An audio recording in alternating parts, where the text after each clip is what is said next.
y lo que el rey diga. Pero fíjese, aquí noto algo de Betsabé. Betsabé le falla a su esposo. Pero note algo en el versículo 4. Dice que después de que habían consumado el hecho, ¿qué hizo Betsabé? Se purificó. Diga, purificación. Eso quiere decir que esta mujer era una mujer que realmente respetaba, trataba de respetar la ley, trataba de obedecer. Por eso es que no podemos nosotros juzgar el hecho así fríamente, porque David era el rey. Y la palabra del rey en aquel entonces era soberana. Si alguien se volteaba contra la palabra del rey, lo mataba, así de sencillo. Él tenía la autoridad suprema. Y esta mujer de repente se ve envuelta en esa treta de David, porque a quien Dios, más adelante va a ver, a quien Dios amonestó de pecador, no fue a Betsabé, sino fue a David.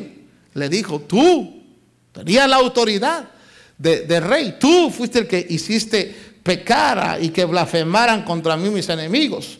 Pero entonces dice la Biblia que esta mujer, fíjese, que es tipo, ahí yo quiero que usted vea la primera característica que veo en Betsabé, es que busca su purificación. Diga, purificación. Entonces cometió un error, pero inmediatamente que comete el error, ahí dice, fíjese una característica de la iglesia, versículo 4.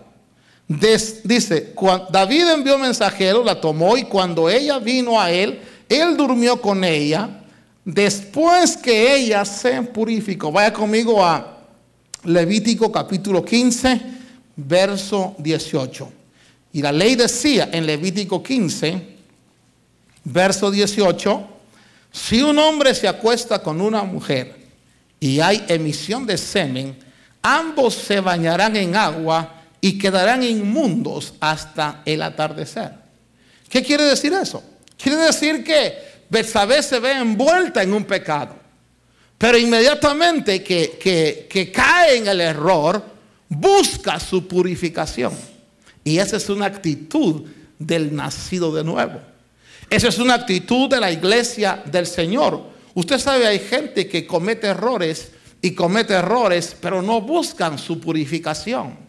Qué cosa maravillosa es saber que aquellos que pertenecen a la iglesia del Señor, el Señor no dice que ya no vamos a cometer errores. Se puede cometer un error, pero más tarda en cometerse el error que el Espíritu en amonestar, en redarguir, para buscar la purificación. Por eso es que el que ha nacido de nuevo no puede permanecer en el pecado. Por eso Juan dijo, el que es de Dios no practica.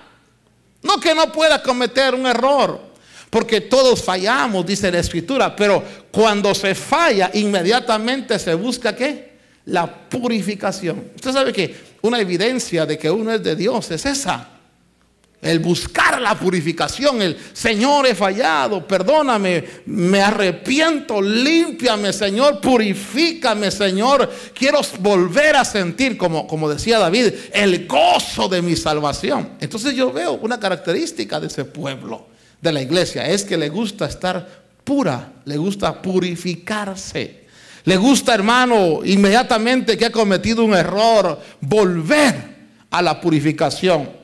Sin embargo, los errores tienen consecuencias, hermanos. Lo que uno siembra a veces, bueno, no a veces, lo que se siembra se cosecha. Entonces dice la Biblia que a pesar de que se purificó y posiblemente su conciencia había quedado bien con Dios, porque perdóname Señor, pues fue David, ¿cómo le iba a decir que no me mata? Ese David era sanguinario. Dice la Biblia, cuando se habla de David, dice, David, líbrame Señor de los pecados de violencia, porque su área era la violencia. David era violento. Y entonces, como consecuencia del pecado, verso 5, dice que le envió a decir a David, la mujer concibió. Y envió un aviso a David diciendo, estoy encinta. Y miren, entonces aquí entra la mente maquiavélica del hombre. Y David dice, ¿cómo hago para salirme de este rollo? Porque ahora está encinta y es la mujer de Urías. Debo explicar algo que usted debe entender en la palabra de Dios. David tenía más mujeres. Tenía 8 mujeres. Pero la ley permitía que un hombre pudiera tener concubinas. Es decir, había una esposa, pero habían concubinas. Las que quisiera, con tal que las mantuviera. Si tenía plata para mantenerlas, la ley se lo permitía. Por eso fue que Salomón tuvo 300 mujeres y como 700 concubinas. Porque si alguno tenía plata para mantenerlas a todas, si mantener una como cuesta, ¿verdad? Imagínense ahora que zapatos, que ropa, que peinado, que cremas, que uy, Dios mío, eso no. Todo lo que cuesta mantener un hogar. Ahora David tenía 8 mujeres. Pero la ley lo que penaba era quitarle la mujer al prójimo. Sí, por eso dice, no, ese es adulterio. Adulterio es quitarle la mujer a alguien que está casado. Pero habían vírgenes y David dijo, es más, usted va a encontrar que aún David viejo tenía una última mujer, la Sunamita, Abigail, la Sunamita. Y nunca la conoció, pero era la mujer de David. Y todos la respetaban como mujer de David. Porque David podía, como rey, tenía plata para mantenerla, ¿no? Del palacio. Pero Urías de plano que era como nosotros, trabajador de 8 horas, 40 días a la semana, ¿va? Y solo tenía una, que era Betsabé. Entonces, por eso es que el adulterio se le condena a David porque le quitó la mujer a Urías. La mujer casada es sagrada, hermanos. La mujer casada hay que cerrar los ojos. En la ley, la mujer casada era adulterio. Sin embargo, la doncella, como no tiene marido, podían tener concubinatos. Eso es la cultura oriental. Pero esta mujer nos enseña a nosotros que le gustaba la purificación, que buscaba la purificación. Pero como el pecado hizo que hubiera un fruto, vaya conmigo usted al otro punto. Fíjese que llega Natán. ¿Se acuerda de Natán? Y Natán le dice, porque David, debo recordarle todo el drama de David. David dice, ¿sabes qué? Llamó a Joab y le dijo, mándame a Urías porque voy a zafar bulto de esto. Voy a decirle a Urías que vaya a dormir a su casa y después, aunque el niño nazca como rubio y de ojos celestes como el rey, pero le voy a decir que así nacen en Estados Unidos los niños y que es de Urías. Esa es la mente de Urías, de David. Pero Urías, fíjese por qué Dios lo incluyó en la genealogía. Porque Urías vino de la batalla, pero él no descendió a su casa.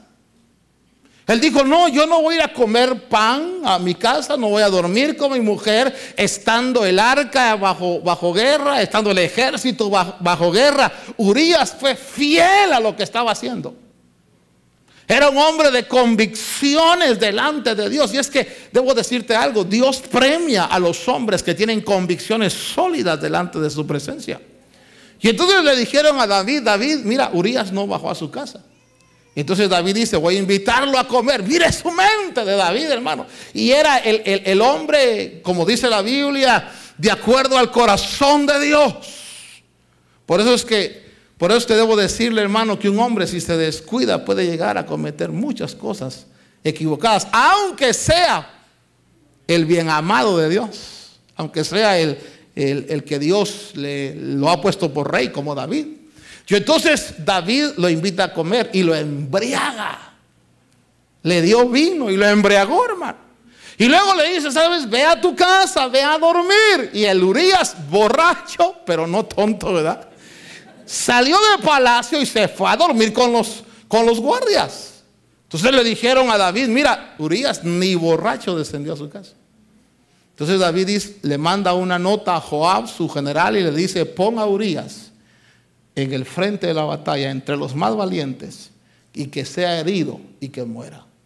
Y Joab, hermano, cuando ve el mensaje, porque es el rey, entienda esto, el rey. No era como ahora que es una situación democrática, el rey. Entonces Joab